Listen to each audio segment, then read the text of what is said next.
I have often puzzled and puzzled about what it must be like to go to sleep and never wake up. To be forever and ever. After all, one has some intimation of this by the interval that separates going to sleep from waking, when we don't have any dreams but go to sleep, and then suddenly we're there again, and in the interim, nothing. And if there was never any end to that interval, if the waking up didn't happen, that's such a curious thought. And yet, you know, I believe that there are further gloomy kind of consideration. I've found my life, and I keep coming back to it. You know, it's in line with a lot of the very fundamental questions that children ask. When they say, "Mummy, where would I have been if you had married someone else?" These are the kind of questions that make us puzzle profoundly about our existence. And one of the reasons why I think thinking about not being, about total non-existence, is so creative, is that in comparison with that thought, the fact that we are seems unreal, incredibly odd. But you know, in the Western world, I suppose we have two dominant ideas about what happens to us when we die. There's the old-fashioned idea that after we die, we go to another world. I say old-fashioned, not to say it's out of date. We don't know what the answer to this is. But that's the traditional answer of the Western world. When you die, you go to another life. Maybe heaven, maybe purgatory, maybe hell, who knows? I think nowadays, though, the more general idea, the more plausible idea to many people, is that when we die, we just cease to be. That's all there is to it. But we're inclined, I think, to have in our minds a picture of this, which we may do with breath, of being shut up in the dark, with a kind of being alive in a black room, where we are blind person and somehow full. But in the Eastern world, there are different ideas of this. The major Eastern idea is what is generally known as life after life. Now, of course, when any idea like that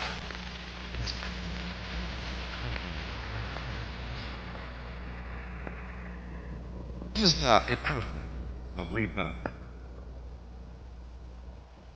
But you know, as this idea is held by deeply thoughtful Hindus and Buddhists, it isn't a belief in something which we can't prove.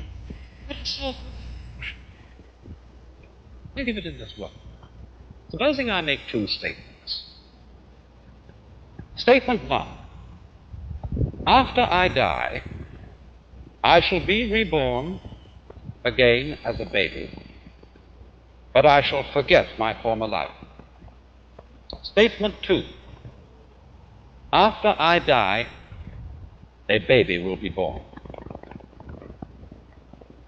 Now, I believe that those two statements are saying exactly the same thing.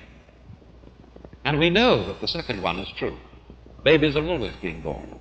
Conscious beings of all kinds are constantly coming into existence after others die. But why would I think that the two statements are really the same statement? Because after all,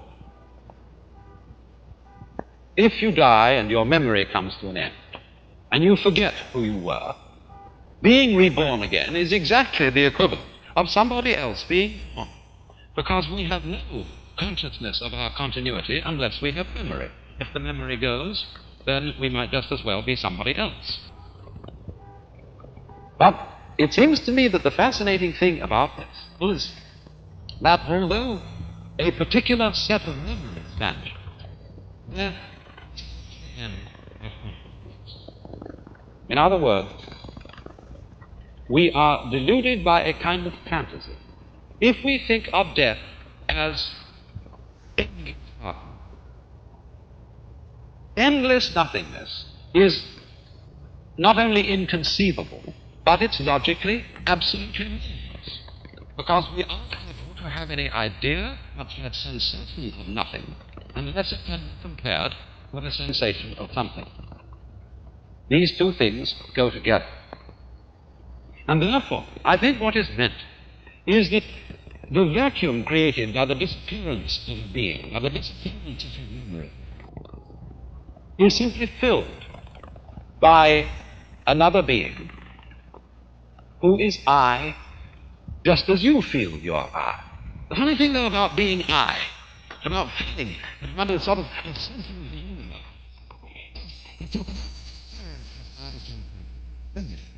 you can't be told you're saying I. Now then, it seems to me that this idea has very careful consequences. That the disappearance of our memory in death is not really something to be regretted. Of course, everybody wishes to hold forever to the memories and to the people and the situations that they particularly love. But surely, if we think this through, it's not what we actually want. Do we really want to have those we love? Absolutely we love them. Isn't it inconceivable? A very distant future. We wouldn't get tired of it. And this indeed is the secret of the thing. This is why the demon of impermanence is in us. Because it is forgetting about things that renews their wonder. Just think. When you opened your eyes on the world for the first time as a child, how brilliant colors were. What a jewel the sun was. What marvels the stars. How incredibly alive the trees were. That's only because they were new to your eye.